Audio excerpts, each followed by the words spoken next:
Good afternoon. मैं Hakim Ali sir, exception of Mendelian genetics में आपका पुनः स्वागत करता हूं।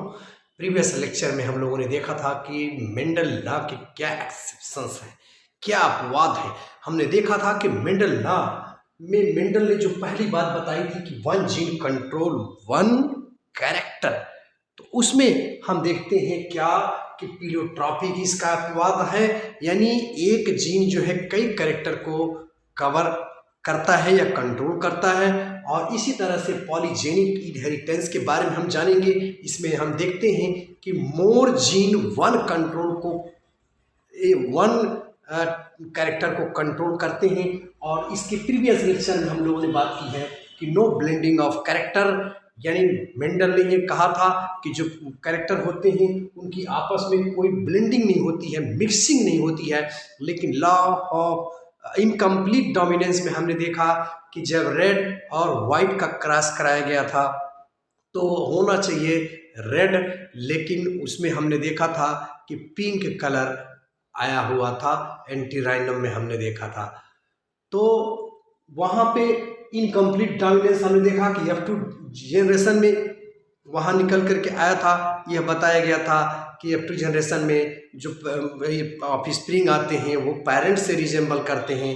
और फिनोटाइप 3 संबंध एक डोमिनेंस वाले में हमने देखा था, लेकिन वहाँ पे एक संबंध है, 2 संबंध 1 की रेशियो हम लोगों ने देखा, यानी पिंक भी आए, रेड भी आया और वाइट भी आए। तो ये भी मेंडल लॉ का एक्सेप्शन रहा। और आज जो सबसे महत्वपूर्ण बात हम करेंगे, यानी plants resemble either of their parents, यानी जो प्लांट्स होते हैं वो अपने माता पिता से रिजेंबल करते हैं।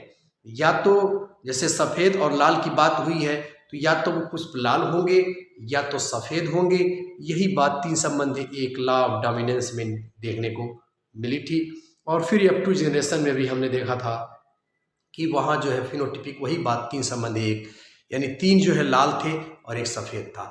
लेकिन यहाँ आज हम लोग जो बात करेंगे ये हम बात करेंगे को डोमिनेंस की बात करेंगे। इसमें हम देखेंगे कि F2 पीढ़ी में जो संतानें आएंगी वो उसके अंदर दोनों पेरेंट्स के कैरेक्टर आपस में आएंगे। तो आइए सीधे हम चलते हैं को डोमिनेंस को देखते हैं और देखेंगे कि को डोमिनेंस का मतलब होता है सह प्रभाविता, यानी इसमें जो लक्षण होंगे वो दोनों जो है आएंगे, दोनों अपना एक्सप्रेशन देंगे। ऐसा नहीं है कि एक डोमिनेटिंग कैरेक्टर शो करेगा और एक रिसेसिव, यानी एक शो करेगा और एक नहीं शो करेगा, ऐसा नहीं है। दोनों अपने कैरेक्टर को एक्सप्रेस करेंगे, इसीलिए इसे सह प्रभाविता कहते हैं। और इस सह प्रभाविता के अंदर मुख्य रूप से कई चीज़ें हैं, लेकिन हम लोग जो पढ़ेंगे वो ह्यूमन के केस में AB ब्लड ग्रुप, जो AB ब्लड ग्रुप है उसके अंदर हम इस घटना को देखते हैं, कोडोमिनेंस को देखते हैं। और साथ ही साथ हम MN ब्लड ग्रुप, हालांकि इसका बहुत ज़्यादा अध्ययन नहीं किया जाता है, यह भी ह्यूमन बींग के केस में आता है। चूँकि ब्लड ट्रांसफ्यूजन में इसका ज़्यादा रोल नहीं है, प्रॉब्लम क्रिएट नहीं करता है, इसीलिए इसको ज़्यादा नहीं पढ़ा जाता है, लेकिन यह भी है। और सिकल सेल एनीमिया के बारे में हम लोग पढ़ेंगे। ये सिकल सेल एनीमिया और AB, यानी सिकल सेल एनीमिया और AB ब्लड ग्रुप, ये दोनों काफ़ी महत्वपूर्ण है। ये को डोमिनेंस से रिलेटेड है, इनके बारे में हम लोग पढ़ेंगे। और coat colour in the cattle हम लोग देखते हैं, तो इसको बहुत ज़्यादा पढ़ने की जरूरत नहीं है, लेकिन जानना जरूरी है। और फ्लावर कलर इन कैमेलिया, इससे भी हमको बहुत ज़्यादा पढ़ने की जरूरत नहीं है, लेकिन इसके बारे में जानकारी जरूरी है। विशेष रूप से हम लोग AB ब्लड ग्रुप और सिकल सेल एनीमिया के बारे में पढ़ेंगे। थोड़ी सी बातें आइए हम देख लेते हैं कि जैसे कैमेलिया का फूल है, इसमें जैसे एक लाल रंग का पुष्प है, एक सफ़ेद रंग का पुष्प है। जब क्रॉस कराते हैं तो F1 पीढ़ी में होना चाहिए कि या तो लाल आना चाहिए, यानी F1 पीढ़ी का जो है मतलब इसमें से किसी एक से रिजेंबल करना चाहिए, चाहे रिसेसिव से चाहे डोमिनेंसिव से। या आप विशेष रूप से जानते हो कोई डोमिनेटिंग कैरेक्टर हावी होता है तो ये लाल होना चाहिए, लेकिन हुआ क्या कि लाल ना होकर के ये बिल्कुल जो है इसके अंदर दोनों कैरेक्टर आ रहे हैं, लाल भी दिख रहा है और सफ़ेद भी दिख रहा है। यह को डोमिनेंस का एग्जाम्पल है, यानी इसमें इस F1 पीढ़ी में आप देख रहे हैं कि दोनों कैरेक्टर आए हुए हैं। तो इस प्रकार हम देखते क्या है, यहाँ को डोमिनेंस का मतलब प्रभाव दिखाई दे रहा है। अब आइए हम विशेष रूप से ह्यूमन बीइंग के केस में, यानी जो मनुष्य है, इसमें हम AB ब्लड ग्रुप के बारे में जानकारी प्राप्त करते हैं। और आप जानते हो जो ABO ब्लड ग्रुप है मनुष्य में, ये काफ़ी महत्वपूर्ण है। ब्लड ट्रांसफ्यूजन में भी इसका महत्वपूर्ण रोल है। आइए हम थोड़ा सा बात देखते हैं। जैसे मान लीजिए हम जानते हैं कि इसका जीन जो है आई जीन से कंट्रोल होता है। जैसे सपोज कर लो भाई कि किसी व्यक्ति का ब्लड ग्रुप ए है और किसी का ब्लड ग्रुप ये है, ये फादर है, ये मदर है। अब आप जानते हो कि इसके अंदर प्रभाविता यानी आई ए जीन इसके अंदर हो, ये ट्रेट होंगे जीन का आई का, और इसके अंदर आई बी और आई बी का ट्रेट होंगे, एलील होंगे इसके। अब दोनों का अगर ये शादी होगी, क्रॉस किया जाएगा, तो आप जानते हो कि इसकी जो प्रोजनी होगी आई ए आई बी, ये दोनों इसके अंदर निकल करके आएंगे। तो होता क्या है, आप जानते हो कि जो हमारा ये जैसे आई ए है, जैसे मान लीजिए ब्लड ग्रुप, तो इसके जो ब्लड है हमारा, इसकी सरफेस पे आप जानते हो कि विशेष प्रकार का प्रोटीन पाया जाता है, शुगर, विशेष प्रकार की शुगर, जैसे इस तरह का मान लीजिए, सपोज कर लीजिए शुगर है, तो इसीलिए ए जैसा सपोज कर लीजिए दिखाई दे रहा है, तो इसको एंटीजन ए यानी एंटीजन इसको कहा जाता है। तो यह हो गया हमारा blood group A, blood group A, यह विशेष प्रकार का शुगर होता है। तो एंटीजन ए प्रकार इसमें पाया जाता है।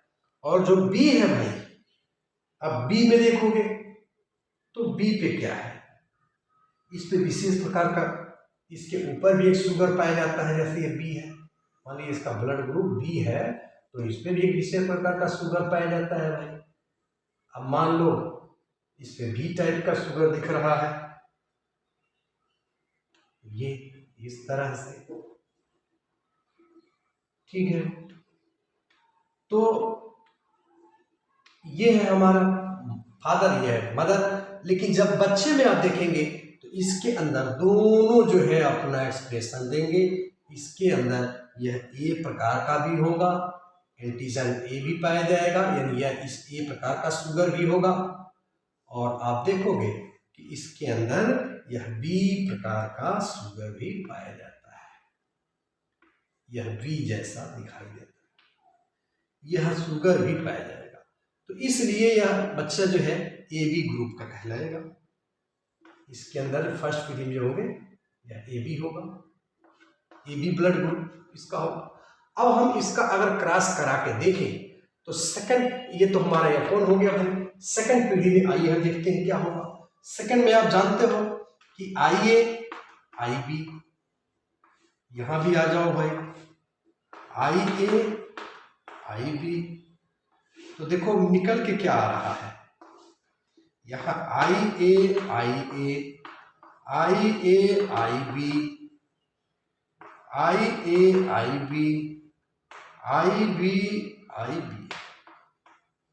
तो हम देख क्या रहे हैं, फिनोटिपिकली अगर हम देखें तो हमें क्या दिखाई दे रहा है, यह ए यानी आई ए, यह इसको देखिए, फिर हमारा आई ए आई बी और आई बी,